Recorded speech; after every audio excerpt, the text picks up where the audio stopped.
Hey everybody, welcome back to When Harry Met Board Games. I am Harry, and before we go any further, please don't forget to hit the like button down below and subscribe to our channel if you're interested in some more board game related content. Today we will be playing through Friday, designed by Friedemann Friese and published by Rio Grande Games. This is a one-player only game, so this is a solo or solitaire game in the truest sense of the word, and it's a very good time, a very good season to invest into your solo board game collection. So this is how the game looks like when it's set up. Let me explain a few of the details. First of all, you start each game by randomly selecting two different pirate ships, which will serve as your final endgame bosses or your final endgame objectives.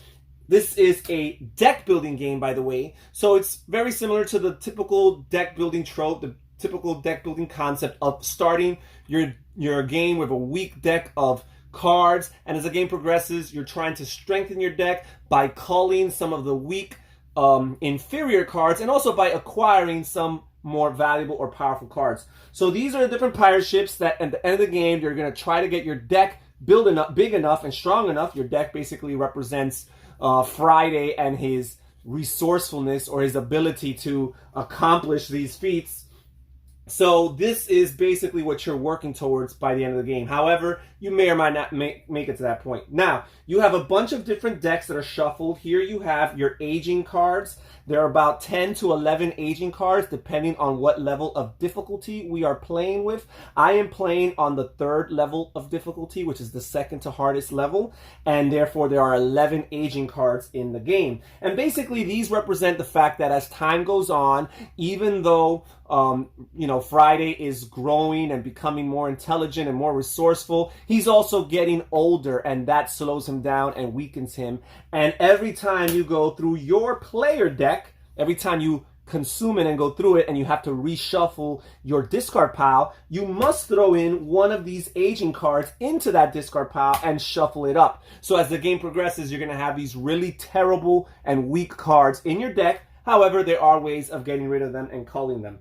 Finally, you have your hazard deck. And these basically consist of different objectives or missions with different ranging levels of difficulty, which Friday is going to try to overcome and successfully pass through. And each time he does, he gains that card, which on its second, on the other side, the card is divided in two. On the bottom half of the card, you flip it around and it actually becomes one of Friday's cards for your main deck, and it gives you a different number which represents how powerful it is. So let me show you how the game actually takes place. So the first thing you do is you draw 2 cards from the hazard deck right here, and we've got 2 different hazards, 2 different objectives. First of all, you have wild animals, and here you have exploring the island. And now you've got to choose one of these 2 hazards to confront.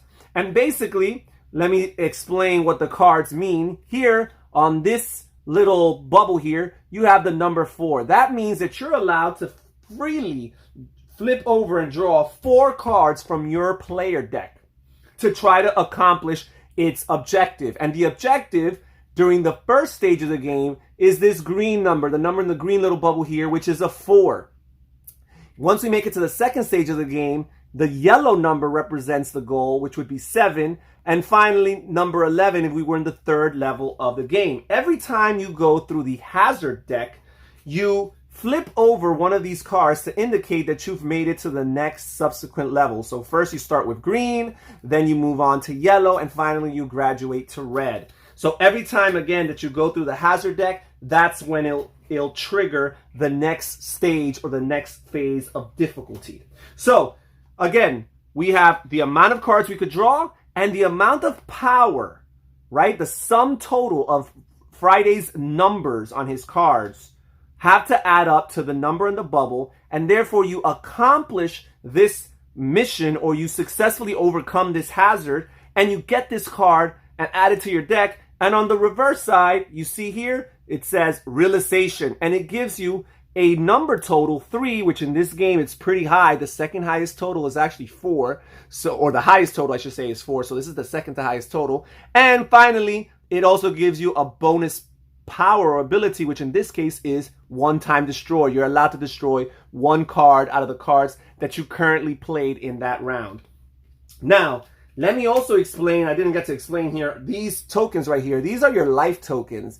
And this basically signifies your health. You start with 18 in my level of difficulty that I'm playing, level 3. And you have 2 here in the supply, which could potentially be added to the total to have a total economy of 20 potential health points. And basically, if and when you run out of this life, you are basically eliminated from the game and you've lost. That is how you lose the game. You fail to accomplish your missions and the game is over. So these life tokens not only are there for every time you incur damage from the hazards, and I'll explain how that happens, but they're also there as a currency that you could use to allow you to draw extra cards. Because again, on each turn, you're allowed to draw cards equal to the number on this white bubble here. But if that is not good enough for you, if you need more help, for each of these tokens that you're willing to expend, then you can draw an additional card. So I've got these 2 things here, and honestly speaking, the starting deck is very, very weak. So the chances of me fulfilling this wild animals is really, really hard. I need 4 total power, and to be honest, I'm not sure if there's 4 total power in the entire starting deck. So I'm gonna bypass this one, and basically the one that you choose to not fulfill or to try to accomplish, you just set it aside in the discard pile later on to be reshuffled, right? And every time again that you reshuffle the hazard deck, you advance the level of difficulty. So I'm going to do Exploring the Island. I only need 1 power and I get to draw 2 cards in order to try to accomplish it. So first I draw my first card here, and that is a 0 card. This is a weak card, signifying how weak Friday is to begin with. And now I get to draw a second card. And the second card is also a 0 weak card. So basically, I have failed. Now, I've got 2 choices. I can either just accept my failure and take its consequences. And basically, the consequences is for each number that you are shy of the goal. So for example, here I need 1. For each number that I am shy of 1, which is 1, I have 0, 1 minus or 0, 1 minus 0 is 1, I guess. Yeah. So for each number that you're shy, that's how many life tokens you have to lose. So in this case, this is not too bad of a casualty. However, you also get the bonus of for each life token that you shed or that you lose, you get to destroy a card that you just played if you so choose. So I could lose 1 life point and get rid of one of these terribly weak cards. Now, the other option I have is I can spend 1 life point, which I'm about to lose anyways, and try to draw the next card and hope that it's a 1 or higher, and therefore I would accomplish the mission. I'm actually not going to go that route. I'm going to take the 1 hit point and destroy one of these cards. And I'll tell you why. It's because honestly, even comparatively to other deck building games, this starting deck at Friday is extremely weak. And I think out of the 18 starting cards, I think only 4 of those cards have a positive number value. The rest are either zeros and some of them are even negatives. So I'm going to choose to do that. I'll set this aside here in my discard pile. And I lost 1 life point for that. Now we move on. I discard this hazard. I did not accomplish it, so it's not added to my discard pile. And now I will continue, and I'll draw 2 more potential hazards. We've got With the Raft to the Wreck, and we have Further Exploring the Island. And this one's a pretty good card. You could always look at the reverse card and see, you know, it's kind of like a balance of how likely am I to actually accomplish this objective. And also, what is the reward for me? What's waiting for me on the other side if I do get it? Is the reward worth the risk? And honestly speaking, this is a good card, but I am going to pass it up because I think that this is more realistic. And even though this only gives me 0, nothing, it does give me an additional life token every time I play it. So throughout the course of the game, you're going to be losing life. So if you can have some of these cards that help you gain life too, it helps to steer the ship to keep it all balanced and leveled so that you don't just have, you know, casualty after casualty and you keep on having the strength to continue on with your game. So I'm going to go for this With the Raft to the Wreck. And this is very simple. The number 1 here means I only have to draw 1 card. But also the number here on the green bubble is 0. that means that as long as the card that I draw is not a negative, I'm good, and I successfully accomplished this. And look, I spoke too soon. -1. Like I said, a lot of these cards are even in the negatives. So again, I can choose to take 1 life point because 0 minus 1 is 1. So I'm shy by 1. So I would have to lose 1 life point. But I would also get to discard or destroy one of the cards that I played, which I've already played 1 card. Or I could try to spend the same life token to draw 1 more card, but I would need it to be a +1. It can't even be a 0. And like I said, I think there's only 4 cards in the starting deck that even have positive numbers. So I'm gonna take the hit, I'm gonna spend it, but I'm also gonna destroy this -1 card that is a waste of my time. And again, I discard the hazard because I was not able to successfully accomplish it. And then we keep on doing the same thing. So I draw 2 more cards. We have Cannibals here, and we have, again, with the rack to the ship. Now, just because you don't take for granted that every time you see a specific hazard or mission, that the card on the opposite side is always the same as one you've read before, that's not necessarily the case. There's different cards. So, for example, this is a 0-cost card, just like the other one was. But instead of giving me +1 life, this gives me 1-time destroy. I get to destroy 1 card. And then there's this Cannibals here. And this one is really, really hard because I need 5 power. And again, I think there's only 4 positive cards. I do think that one of them is 2. So in total, in your entire deck, you have 5 power in your starting deck, I believe. So I would need to draw all of my positive cards to get this. So that is not very realistic, even though the reward would be this amazing 4 card. So I'm going to go again for With the Raft to the Wreck. And again, the probabilities are very high. I just need to draw a card that's not negative. And again, I drew a negative. And again, I think I'm just going to take the hit here and destroy this negative card because I do not want to have any of these negative cards in my hand by the time I go through my deck a second time around. Because again, remember, at the end of each, whenever you run out through your player deck, you're always going to add an additional aging card. And the aging cards, they're terrible. They're even worse than these negatives. They include negative numbers often, but on top of that, they also have some other detrimental consequence to your gameplay. All right, so I failed to accomplish this, and I'll discard that. Now let me draw 2 more of these hazard cards. And again, I have With the Raft to the Wreck. And this time, this card gives me 0, but it gives me 1 time below the pile. And basically what this means is you can take any card that you just played and, you know, from your player deck. And if you don't like it, or even worse, it's detrimental to you, you can just take that card and discard it by placing it on the bottom of your player deck and then replace it with the top card of your player deck. You get to draw a card from the player deck. So it's kind of like an exchange there. So we've got that right there. Okay, so, or we could do this here, the Further Exploring the Island, which would get me Realization, which is 2 plus 1 time destroy. Now, honestly speaking, I've gone through some really, really bad cards, and the likelihood of me getting 2, right here, 2, has increased a little bit. So this is kind of a game of probability, right? Knowing your chances. So I think I'm going to give myself a chance at getting this. I do get to draw 3 cards for free, and if I want to, I could spend further life to draw even more cards. So I'm going to try to do this, Further Exploring the Island. I get to draw 3 cards. Let's see. The first one is a 0, so that's a bad start, but I only need a total of 2 to get this one.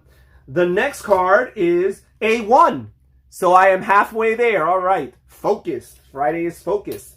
And now, if this card is a 1 or higher, I successfully accomplished this. And it's a -1, so I'm back to 0.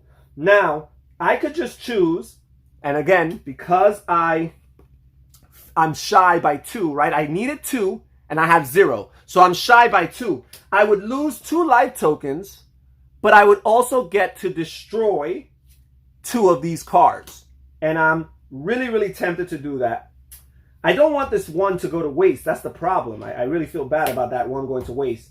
But you know what? I'm going to do it. I'm going to take 2 life points and destroy these 2 cards and hope for the best. And this card here gets discarded. All right, so we got 2 more right here. We've got the Wild Animals, and we have Exploring the Island.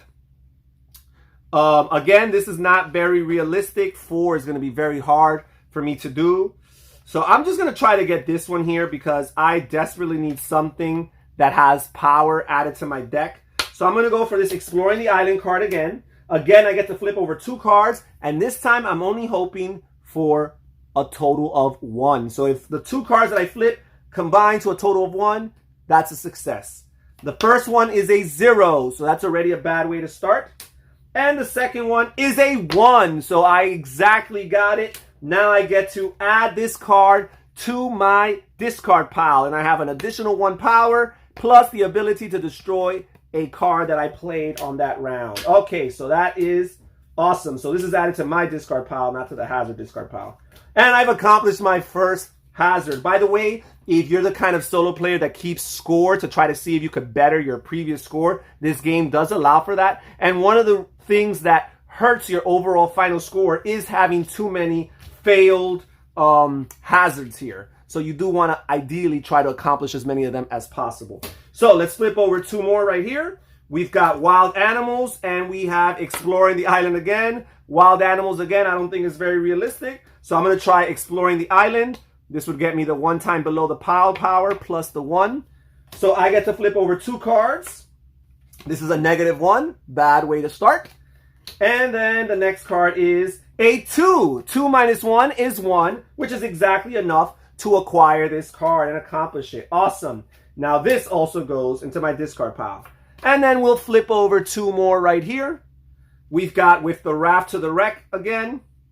And we have another With the Raft to the Wreck. So when you have 2 identical hazards, basically what will break the tie in your head at least will be which of the cards here is more intriguing to you. And in this case, they're actually identically the same, which doesn't always happen. They're both 0s, and they both give me 2-time exchange. And basically, for 2-time exchange, I get to discard 2 cards. They don't necessarily go to the bottom of my pile. This is a little bit better than the below the pile one, because the below the pile one, if it's a terrible card, you know you're going to get it again. This one, you can just discard 2 of the cards that you currently played on that round, and that allows you to draw cards, 2 more cards. So basically, you're exchanging some cards for others. So that's really, really cool. So I will pick this one right here, not that I have much of a choice.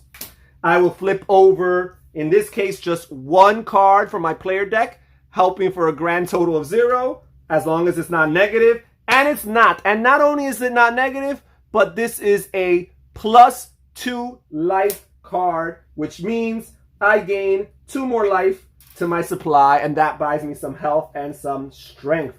Now, whenever you're playing the different powers here, you are right here, you just tap them a la Magic, rotating them 90 degrees to the right. And that basically indicates and serves as a reminder for you that when you've played that card, you've actually utilized its power. Because as many other deck building games goes, this game, the sequence in which you trigger abilities is very, very important. It's very, very strategic, and you're trying to optimize your turn by knowing which cards to play and which abilities to tap into first. And it's good to have that reminder that you already played those cards, and that's how you indicate it, by rotating it clockwise 90 degrees. And this is pretty much the gist of the game. Again, every time you go through the hazard deck, you will, turn these cards to indicate that you've made it to the next phase, and the hazards will be a little bit more difficult, and you'll have to accomplish the number in the yellow bubble, and then respectively in the red bubble when you get here. And you always reshuffle, and as you accomplish more and more hazards, the hazard deck will get smaller, and there's less to go through, and you kind of have an idea of what's coming in the future. Again, each time you run out of your regular player deck, you shuffle into the discard pile one of these aging cards, just to give you a few little previews. They are terrible cards, like -1s, -2s, 0s, but that it makes your highest card value equal to the value of 0, so that's terrible. This card, which gives you -1 life. This card, which gives you -2 life. This card, which gives you a -5 power. This card, which gives you a -3 power, so on and so forth. 2 and 4. Some very bad cards. This card is a 0, but it also makes you stop drawing cards. You don't draw any more cards, at least not the free ones, at that point anymore, the ones that you're entitled to. So again, some really, really terrible cards that slowly get added to your deck, and if you're not able to cull them some way, somehow, it can really, really clog your deck, and you'll never get to the point where you'll be powerful enough to fight all of these strong pirate ships at the end of the game. So if you like deck building games, then this game might be one you want to consider. If you like or are interested or curious about solo games, this game plays very, very well solo. It kills a lot of time.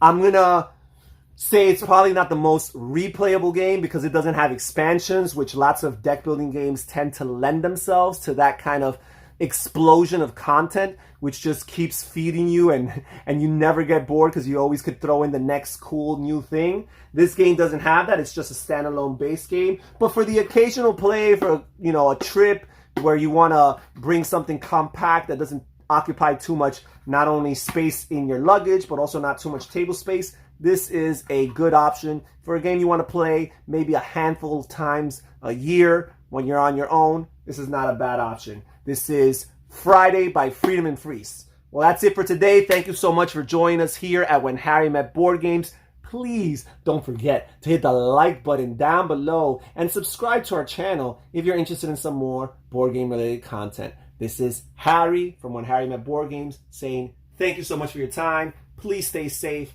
and stay healthy and have some fun gaming. Take care. Bye-bye.